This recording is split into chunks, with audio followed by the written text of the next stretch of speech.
At ngayon, patuloy po tayong sasagot sa inyo pong mga tanong at komento at mabigyan po natin ito ng paglilinaw sa mga bagay na hindi natin naunawaan. Una po sa lahat, disclaimer lang po, huwag po kayong magagalit sa akin sapagkat ang aking pong ipinapaliwanag ay hinahango ko po sa banal na kasulatan. Ibig sabihin po, doon natin binabasa ang sagot mismo sa salita ng Diyos. Sapagkat ang salita ng Diyos ay totoo, katotohanan, doon natin malalaman. Kaya basahin po natin itong komento na nanggaling po kay Cecil Pilino. Basahin natin. Meron ng mga espiritu na mga taong banal sa langit. Hebreo 12:22 hanggang 24. Basahin ang Lucas 16, ang mayaman at ang pulubing si Lazaro. Tanong, anong lugar iyon? Kinalalagyan ng amang Abraham kung iyon ay hindi langit. So bigyan po natin ito ng paglilinaw at bago po yun, nais ko po muna kayong pasalamatan sa lahat po ng mga nag-subscribe sa channel nito at doon sa mga bago po na mapapadaan sa channel nito, baka naman pwedeng sumuporta rin po kayo, paki-like and subscribe na rin po sa channel nito. Ngayon, balik po tayo. Dito sa mga bagay na ito na nagbibigay po ng komento, so ililinaw natin, babasahin natin yung ibinigay niyang talata para maintindihan natin. Kung ito yung pagkaintindi niya na meron daw na mga taong banal doon sa langit. Kaya basahin natin itong mga sulat ni Apostol Pablo, Hebreo 12:22 hanggang 24. Ito po ang nakasulat, basahin natin. Dadapwat nagsilapit kayo sa bundok ng Siyon at sa bayan ng Diyos na buhay, ang Jerusalem sa kalangitan at sa mga di mabilang na hukbo ng mga anghel. Tuloy po ang pagbabasa. Sa pangkalahatang pulong at iglesia ng mga panganay na nangatala sa langit at sa Diyos na hukom ng lahat at mga espiritu ng mga taong ganap na pinasakdal at kay Jesus na tagapamagitan ng bagong tipan at dugong pangwisik na nagsasalita ng lalong mabuti kaysa dugo ni Abel. Ngayon, paano ba natin ito uunawain? So balik tayo sa 22. Dito po kung uunawain natin, ibabase natin doon sa tanong. Balikan natin. Ang sinasabi niya, so dito muna tayo magpo-focus doon sa Hebreo 12:22 hanggang 24 sa ibinigay niyang ah, pangungusap o talata para maintindihan natin na kung saan ang kanyang unawa nitong ating kaibigan na si Cecil, ito daw ang mga taong banal o mga espiritong banal na kung saan nasa langit na. Ngayon, binasa natin ito. Kaya babalikan natin ang sinasabi sa kasulatan, unawain natin. Huwag agad tayo lalawak ang kaisipan kung hindi natin maiintindihan ang sinasabi ng kasulatan. Tulad po nito, Basa tayo dito sa ADB version. Ito po'y malapit sa King James version. Ano po? Kasi po yung iba ay requested lagi King James. Wala naman pong problema. Kasi po sa channel na ito, hindi nagpo-focus sa isang salin. Katulad nitong ADB, bumabasa din tayo sa ibang salin. Kasi tinitingnan natin ang pangungusap.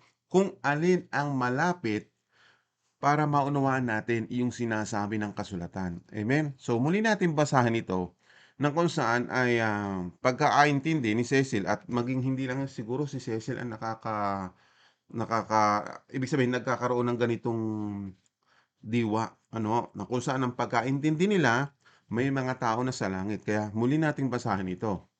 Sabi dito sa kasulatan, dadapwat nagsilapit kayo sa bundok ng Siyon at sa bayan ng Diyos na buhay, ang Jerusalem sa kalangitan at sa mga di mabilang na hukbo ng mga anghel. Ngayon, dahil hindi agad natin makuha ang ganitong pagkakasalin, babasa tayo sa ibang salin. At ngayon, basahin natin sa isang salin ASND. Tingnan natin, para lang makakuha tayo ng tamang diwa. Sabi dito, ngunit hindi ganito ang paglapit ninyo sa Panginoon dahil ang nilapitan ninyo ay ang bundok ng Siyon, ang lungsod ng Diyos na buhay, ang Jerusalem na nasa langit na may libu-libong anghel na nagtitipon ng may kagalakan. So dito makikita mo, ito po ay mga espiritu, mga anghel, libo-libo. Ngayon, dito sa ating binasa, dito sa una, no, yung Sion, yung po ay lugar na banal na lungsod, yung Jerusalem, doon sa langit. Para maintindihan natin yung mga bagay na nakasulat. So, malinaw po. So, ngayon, punta tayo sa verse 23. Ang sabi dito muna tayo mag-umpisa rin sa ADB version, tapos pupunta tayo ng ibang salin. Titingnan natin para maunawaan natin yung tamang diwa. Ano? So, basahin natin itong 23.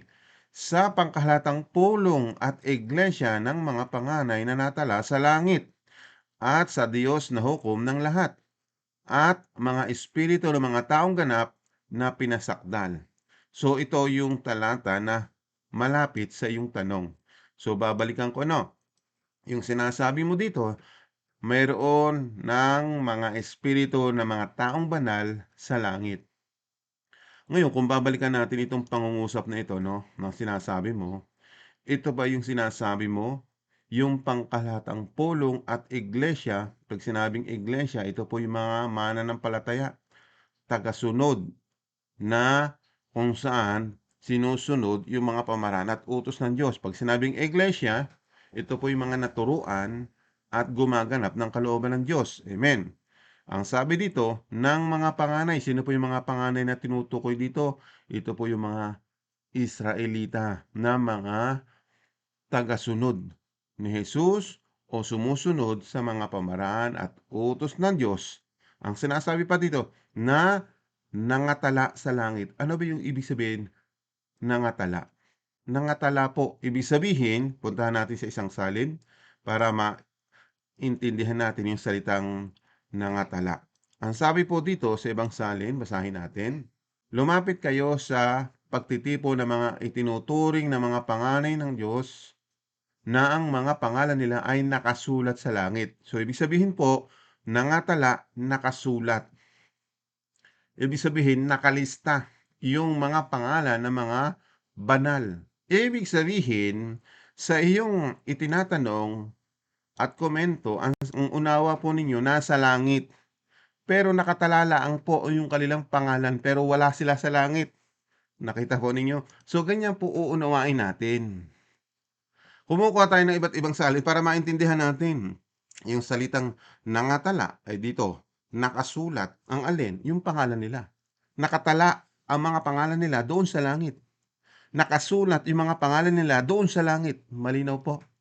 Lumapit kayo sa Diyos na siyang hukom ng lahat at sa mga espiritu ng mga taong itinuring na matuwid ng Diyos at ginagawa na niyang ganap. So, malinaw po, ano? So, ganun po dapat nating uunawain. Wala pa po sa langit, kundi nakatala ang kanilang mga pangalan doon sa langit. Ibig sabihin, makakapasok sila kasi nakalista na ang kanilang pangalan doon sa langit. Amen? Ngayon, balikan natin ang tanong mo. So, malinaw na po ito? Yung ibinigay mong Hebreo 12:22 hanggang 24, malinaw na ito po yung mga pangalan na nakalista o nakasulat o nangatala ang kanilang mga pangalan doon sa langit. Pero hindi po mga tao, pangalan pa lang. Amen? Ngayon naman, Cecil, dahil nagbigay ka pa ng isa pang talata dito sa Lucas 16, na kung saan ang mayaman at ang pulubi, si Lazaro, ito yung itinatanong mo, no? Anong lugar iyon? Kinalalagyan ng amang Abraham kung iyon ay hindi langit. Ngayon, para maunawaan mo ang mga bagay nito, babasahin po natin, ano? Ibig sabihin, parang pinagsama mo yung mayaman at pulubi kasi nagtatanong ka na kilalalagyan ng amang Abraham. Dito po sa ibinigay mong talata, ito po'y talinghaga. Para maunawaan ninyo, ibinibigay ng Panginoong Hesus pag siya'y nagsasalita at nagkukwento, patalinghaga para maunawaan natin ito sa espiritual. Amen? Para magkaroon lang po na tayo ng tamang diwa, so pupuntahan natin yung mayaman at pulubi. Alamin natin doon sa kwento para maintindihan natin at maunawaan natin ito sa espiritual. So basahin muna natin yung talatang iyon. 16:22 ng Lucas, basahin natin. At nangyari na namatay ang pulubi at siya'y dinala ng mga anghel sa sinapupunan ni Abraham at namatay naman ang mayaman at inilibing. Sunod po natin yung verse 23. At sa Hades na nasa mga pagdurusa ay itiningin niya ang kaniyang mga mata at natanaw sa malayo si Abraham at si Lazaro ay nasa kaniyang sinapupunan. So itong talatang ito na ating binasa na kung saan ito po yung itinatanong po ni Cecil kung babalikan po natin ano. So hindi siya nagbigay ng specific na verses para matukoy po natin yung kanyang sinasabi sa kasulatan. Para po maunawaan po ni Cecil at mga kapatid ko sa pananampalataya, uulitin ko po itong binasa natin sa Lucas 16:22. I-re-remind ko lang po sa bawat isa sa inyo, ito'y talinghaga. Ano po? Pag sinabing talinghaga, kwento. Mangyayari o magaganap sa hinaharap. Amen? Kaya itong mga bagay na ito, uunawain natin. Ang sinasabi dito sa kasulatan na binasa natin, ano? Basa muna tayo sa ibang salin kasi binasa na natin ito sa version ng ADB. Ngayon, bumasa tayo sa ibang salin. Ang sabi dito, namatay ang pulubi at dinala ng mga anghel sa piling ni Abraham. Namatay din ang mayaman at inilibing. Tingnan ninyo ha, unawain ninyo. Hindi nakaranas ng paglilibing yung pulubi. Ang sinabi diyan, dinala ng mga anghel sa piling ni Abraham. Ngayon, ito namang mayaman, inilibing nung namatay. Kasi tanda po ninyo, talinghaga yan. Kaya kailangan malawak ang inyong pangunawa sa mga bagay na espiritual. Ngayon, paano natin ito uunawain sa espiritual? Ano? Kasi itutuloy natin sa 23 kasi binasa natin kanina. Ang sinasabi dito sa 23, at habang nagdurusa siya sa lugar ng mga patay, nakita niya sa malayo si Lazarus na kasama ni Abraham. Sa isang salin ay ito po yung tinatawag na sinapupunan. Di ba? Magkasama po si Lazarus at si Abraham doon sa lugar na tinatawag na, balikan natin. Ang sabi po dito, kung ulitin natin ang kwentong ito, no? Lucas 16:23. At sa Hades na nasa mga pagdurusa ay itiningin niya ang kanyang mga mata. Sino po yung napunta sa Hades ng pagdurusa? Ito po yung mayaman, lalaking mayaman, napunta doon sa Hades ng pagdurusa. Na kung saan pinapakita dito, no, illustration po ito para maintindihan. Hindi po yan na kung saan ay literal at naganap, kundi ito'y talinghaga. Kasi kailangan natin makuha yung unawang espiritual sa mga bagay na sinasabi ng ating Panginoong Hesus. Ano po? Kaya dito kailangan natin ng pangunawa, kailangan masagot ito sa pamagitan ng salita ng Diyos. Kailangan doon din natin makuha yung tamang diwa, tamang salita, tamang sagot sa pamagitan din ng salita ng Diyos. Ngayon, unawain natin itong mga bagay nito. Yung Hades, ito po ang kahulugan nito ay pagdurusa. Alam naman natin, yung pagdurusa ay yung tinatawag na lake of fire na kung saan ay parurusahan ng Diyos yung mga taong hindi sumasampalataya, hindi sumusunod sa pamaraan at utos ng Diyos. Tama po ba? So ito yung mga taong tatanggap ng kaparusahan. Kaya yung tinutukoy na mayamang lalaki para sa mga taong hindi sumasampalataya, mga hindi sumusunod sa mga pamaraan at utos ng Diyos. Ang tanong, ito namang pangalawa na si Lazarus. Ano naman ang symbolical nito? Para maintindihan natin sa spiritual, ano po? Ang sabi dito, at natanaw sa malayo si Abraham. Nakita nung mayaman na si Abraham at si Lazarus ay magkasama. Dito sa salin na ito na ating binasa naman ay si Lazaro ay nasa sinapupunan ni Abraham. Ngayon, Para maintindihan natin, yung Abraham diyan, alam naman natin si Abraham ay namatay. Base do sa ating napag-aralan kahapon, do sa ating previous na upload nating video na napag-aralan natin, si Abraham po'y namatay. Yung literal na Abraham. Kasi ito'y talinghaga. Ang tinutukoy namang Abraham dito, dahil sa literal, tinatawag nating amang Abraham sa pananampalataya. Pero dito, pinapakita yung amang Abraham, yung amang nasa langit. Maaring ang tinutukoy ditong Lazaro, bagamat ito ay hindi sinasabing mag-ama, ano ho, pero yung amang Abraham na nasa langit at si Lazaro, kanino naman ito tinutukoy? Kailangan dapat natin uunawain natin yung si Lazarong yun, kasi dalawang bagay ang Lazaro diyan sa mababasa natin sa kasulatan.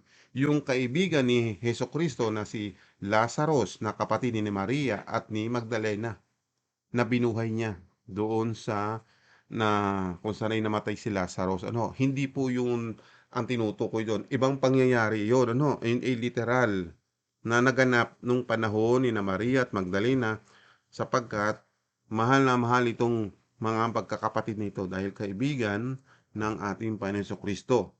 Amen? Ngayon, itong namang talinghagang ito ay iba doon sa pangyayari na naganap kay Lazarus nung inilibing na binuhay na muli. At ito namang Lazarus na ito'y nasa talinghaga sa kwento po ng ating Panginoong Hesus. Kaya aalamin natin, ngayon na-determine natin dito sa salitang Abraham, tumutukoy ito sa espiritual na pagkaunawa yung amang nasa langit. Amen? At yung Lazaro naman na tinutukoy na kasama ni Abraham, maaari ito yung kanyang anak na nasa sinapupunan.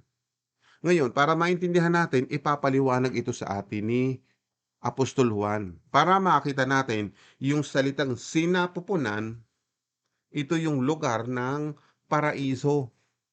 Ito yung lugar na kung saan nananahan yung Ama na nasa langit. Na kung saan ito yung tinutukoy na ikatlong langit. Kaya ang pagkaunawa ninyo, mayroon ng taong nakarating sa langit. Ang iniisip nyo, literal, na si Lazaro. Kasi nga yan, talinghaga. Kaya uunawain natin sa paliwanag ni Juan para maintindihan natin yung salitang sinapupunan. Pumunta po tayo dito sa mga paliwanag ni Apostol Juan chapter 1 verse 18 para maintindihan natin yung salitang sinapupunan na ito yung kinalalagyan ng Ama. Tingnan natin. Basahin natin. Juan chapter 1 verse 18. Walang taong nakakita kailanman sa Diyos ang bugtong na anak na nasa sinapupunan ng Ama, siya ang nagpakilala sa kanya. Ngayon, bigyan natin ito ng tamang diwa. Kung babalikan natin ang sinasabi ninyo na si Lazarus ay nasa piling ni Abraham, ililiteral agad ninyo na nakarating si Lazarus doon sa piling ng Ama. Kung ang sinasabi ng ating Panginoon Kristo dito sa mga sulat ni Juan, walang taong nakakita kailanman sa Diyos. Ibig sabihin, kung tao si Lazarus, ibig sabihin nakita niya yung Diyos. Ibig sabihin, nagsisinungaling ang Panginoon sa salitang ito. Kaya malinaw na malinaw sa paliwanag ng ating Panginoon Kristo, walang taong nakakita kailanman sa Diyos. Ang bugtong na anak na nasa sinapupunan ng Ama, siya ang nagpakilala sa kanya. Kaya dito, kung babalikan natin ito, no? Kung uunawain lang po ninyo ang mga bagay na nakasulat, talagang mawiwindang tayo kasi ang ating unawa, literal lagi. Kaya dito, sa sinasabi dito, yung dinala ng mga anghel sa sinapupunan ni Abraham, yung pulubi, ay maaaring ito yung ating Panginoon Kristo. Ang sinasabi po ng ating Panginoon Kristo, kung babasahin po natin itong kanyang mga pananalita, kung babasahin po natin itong sulat ni Juan pa rin po, ano? Dito po sa Juan chapter 3 verse 13, at walang umakyat sa langit kundi ang nanggaling sa langit. Sa makatuwid bagay ang anak ng tao na nasa langit. Malinaw po, hindi yung literal na tao na si Lazaro. Mayroon pong pangunawang espirituwal na kung uunawain po natin yung Lazarong yun ang tinutukoy ang ating Panginoong Kristo, 'di ba? Kasi ang kaisipan ng mga tao ngayon, si Lazaro yun, nag-iisa siya doon, kung siya lang ang nakarating doon sa langit, amen? Kasi kung ibabase po ninyo itong 16:22 na yung namatay na pulubi o si Lazaro, siya'y dinala ng mga anghel sa sinapupunan ni Abraham, 'di ba? Kaya dapat niyong unawain. Kaya kaibigan Cecil, ito pong sinasabi po ninyong Abraham kung iyon ay langit. So ikatlong langit po yun. Pero hindi sila sarong literal na tao kundi talinghaga po yun para itukoy naman natin sa ating Panginoon Kristo kasi ang tinutukoy na yon na nagtiis dito nung siya'y pumunta ng mundong ito. Nagtiis siya ng hirap, 'di ba? At namatay, muling ibinangon sa ikatlong araw, ano, ibig sabihin binuhay nung Ama at ibinilik dun sa piling ng Ama. Amen? Yun ang dapat nating maunawaan sa mga kasulatan. Kaya ang sinasabi ng Apostol Juan, kaya malinaw po dito sa ating binabasa, ano ho, kung babalikan natin yung Juan chapter 1 verse 18, malinaw. Walang taong nakakita kailanman sa Diyos. Ang bugtong na anak, kaya nga tinatawag din siyang anak ng tao, 'di ba? Para maintindihan lang natin na kung saan mismo yung anak lang ang nakakita sa Diyos. Kaya yung sinasabi niyong kapiling ni Lazaro sa sinapupunan ni Abraham, ito po yung inilinaw ni Apostol Juan para maintindihan natin yung sitwasyon doon sa Luke 16:22. Malinaw po ba sa inyo? Ang tinutukoy na Abraham ay yung amang nasa langit at yung pulubi na nagtiis ng hirap dito sa mundong ito na kung saan siya ay namatay, dinala agad ng mga anghel sa sinapunan ni Abraham. Samantalang yung mayaman, namatay din pero inilibing. Kaya dito, unawain natin sa spiritual na pagkaunawa. Kaya ang tinutukoy na Lazarus doon ay si Hesus Kristo sa pangunawang espiritual. Kasi yan, talinghaga ng ating Panginoong Hesukristo para maunawaan natin. Bakit? Ngayon, may mga ganitong pangungusap. Di ba binasa natin itong 16:22? Ito po yung sinasabi dito sa last verse para maintindihan natin. Ngayon, basahin natin dito sa verse 30 bago natin basahin ang verse 31. Ito ang sinasabi, ano?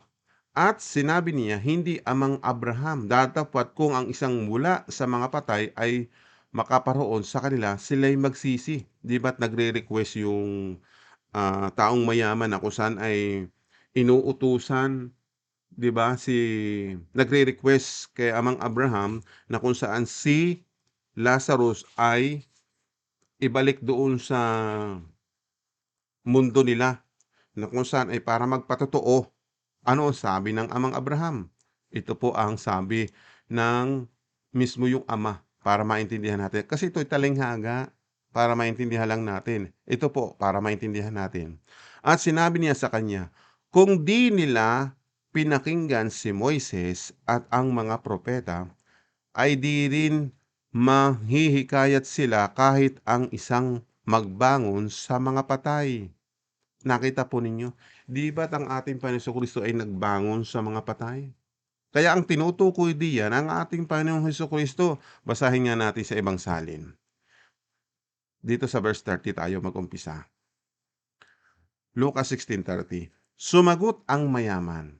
Tingnan ninyo ha, ang kalalagayan noong mayaman. Kasi po ito'y talinghaga, tandaan po ninyo ha, para maunawaan lang natin ito sa espiritual. Ulitin natin. Sumagot ang mayaman, hindi po sila makikinig doon amang Abraham. O di ba?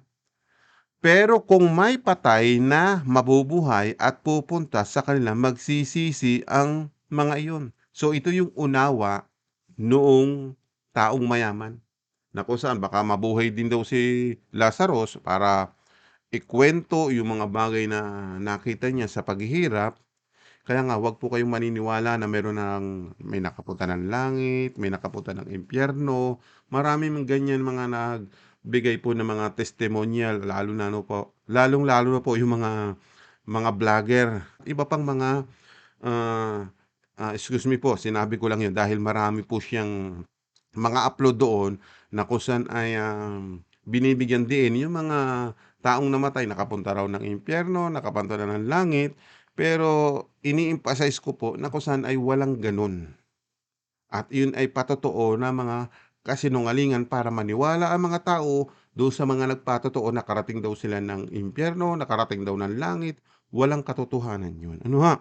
Kaya nga po, mag-ingat kayo sa mga ganoong mga vlogger na kung saan ay sinasabi nila na meron na raw nakarating ng langit. Pero dito, pinapakita lang ho, dito ay talinghaga na kung saan pinapakita yung darating na panahon na magdurusa yung mga taong hindi sasampalataya. Makakaranas sila ng galit ng Diyos para sila'y parusahan doon sa tinatawag na Hades o pagdurusa, na ibig sabihin po noon ay yung ikalawang kamatayan na tinatawag na lawang apoy at asupre. Ano ho? So mabalik tayo dito.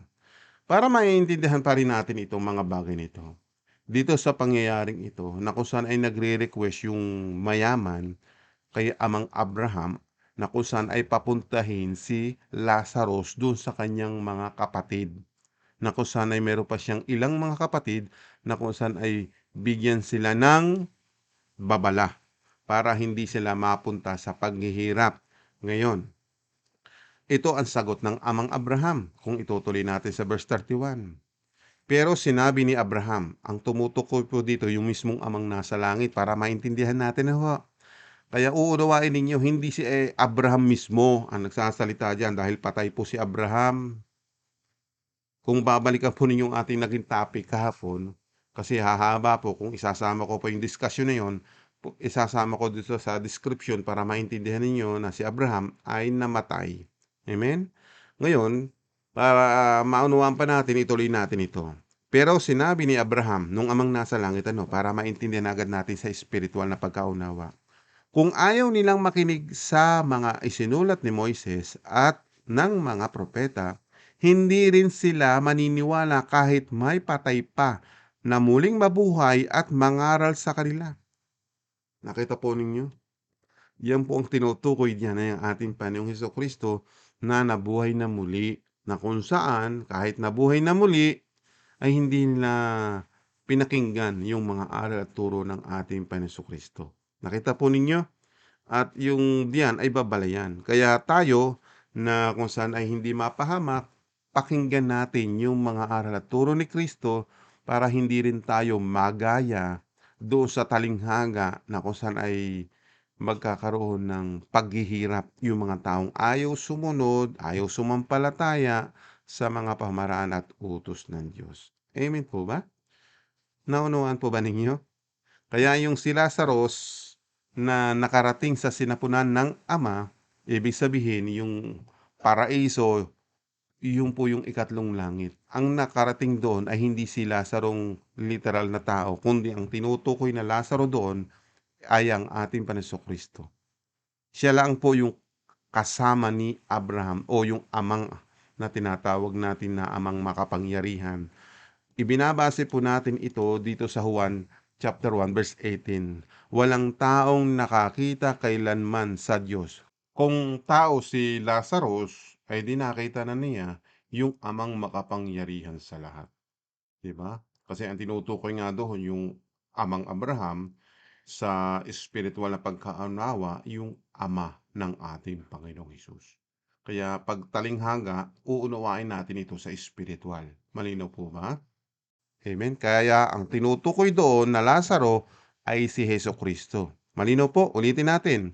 Walang taong nakakita kailanman sa Diyos ang bugtong na anak na nasa sinapunan ng Ama, siya ang nagpakilala sa Kanya. So malinaw po. Kaya dapat nating malaman ang mga nakasulat. Kaya dito sa nagtatanong po kay Cecil, maliwanag po ba? Uulitin ko po. Yung mayaman, ang tinutukoy po dito yung mga taong hindi sumusunod sa paraan at utos ng Diyos na kung saan ay mapaparusahan. ano po, magaganap yung pagdurusa ng mga taong hindi susunod. At yun namang pulubi na kung saan ay naganap, ang tinutukoy dito yung Lazaro, hindi po ito kasi hindi po ito literal sapagkat ito'y talinghaga. Ano po? Kaya yung tinatanong mo, anong lugar iyon na kinalalagyan ng Amang Abraham? So hindi po Amang Abraham ang tinutukoy na kung saan ay ama ni na Isaac at Jacob. Ano po? Ang tinutukoy po doon yung ama na makapangyarihan sa lahat. Doon nakatira sa paraiso, doon sa ikatlong langit. So para lang maunawaan ninyo, ipinaliwanag ko, nakasulat. Okay na po ba yon?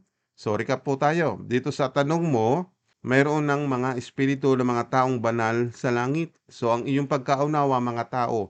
Pero ang nakalagay doon sa ating binasa dito, Hebreo 12:22, mga pangalan na nakalista, na nangatala ang kanilang pangalan doon sa langit. So malinaw po. At dito sa Lucas 16, malinaw naman po. Yung mayaman ang tinutukoy yung mga taong hindi susunod at hindi sasampalataya sa Diyos ay mapaparusahan. Pero itong pulubing ito na si Lazarus ay nagtiis ng hirap dito sa mundong ito. Ang tinutukoy ay ang ating Panginoon nung panahon siya ay nagkatawang tao, nagtiis ng hirap dito sa mundong ito. Kaya magiging halimbawa po siya na kung tayo ay magiging matiisin din na katulad ng ating Panginoon, kung tayo ay susunod sa kanyang pamamaraan at utos ng Diyos, matutulad tayo sa kay Lazarus na kung saan ay ililigtas din tayo. Amen? At para maihatid sa kanyang kaharian. Kung ibabase po natin basahin po natin itong unang Pedro chapter 4 verse 19, kaya kayong nagtitiis ngayon dahil ito ang kalooban ng Diyos para sa inyo ay magpatuloy sa paggawa ng mabuti. Ipagkatiwala ninyo ang sarili niyo sa Diyos na lumikha sa inyo dahil hinding-hindi niya kayo pababayaan. Katulad ng ating Panginoon, hindi pinabayaan siya, kaya siya ay naibalik sa langit. Kasi sumunod ang ating Panginoon. Nagtiis siya ng mga iba't ibang uri ng kahirapan sa mundong ito. Kaya tayo din na sumasampalataya, kailangan din natin magtiis. Base dito sa nakasulat, kaya kayong nagtitiis ngayon, dahil ito ang kalooban ng Diyos para sa inyo, ay magpatuloy sa paggawa ng mabuti. Ipagkatiwala ninyo ang sarili ninyo sa Diyos na lumikha sa inyo dahil hinding-hindi niya kayo pababayaan. 'Di ba do sa talinghaga, hindi po pinabayaan si Lazarus, kaya ang ating Panginoon hindi rin po pinabayaan ng Ama, binuhay na muli. Amen? Kaya nakabalik siya sa Ama. Kaya tayo naman po, nasasampalataya at susunod, mangyayari yung naganap sa ating Panginoon. Kung sakaling tayo mamatay, bubuhayin din kung tayo sumasampalataya, ano, at sumusunod sa kanyang kaparaanan, maaring ilista ang iyong pangalan doon sa langit para pagkabuhay na muli, ililigtas ka ng amang nasa langit. So malinaw po ba? Kaya kung kayo po ay nakaunawa at naliwanagan ang inyong kaisipan dito sa ating naging topic ngayon at sa ating kaibigan na si Cecil, sana naunawaan po niya. Sana'y maging kapatid natin din siya sa pananampalataya nang sa ganoon hindi siya madaya ng mga nagtuturo ng maling aral. Kaya kung ikaw ay bago sa channel nito at naunawaan mo, please like and subscribe to our channel. Sumayin niyo po ang biyaya at pagpapala ng ating Panginoon Diyos Ama na makapangyarihan sa lahat at ganoon din sa kanyang bugtong anak na si Yesu Kristo. Hanggang sa muli po ng ating pag-aaral. To God be the glory. Amen.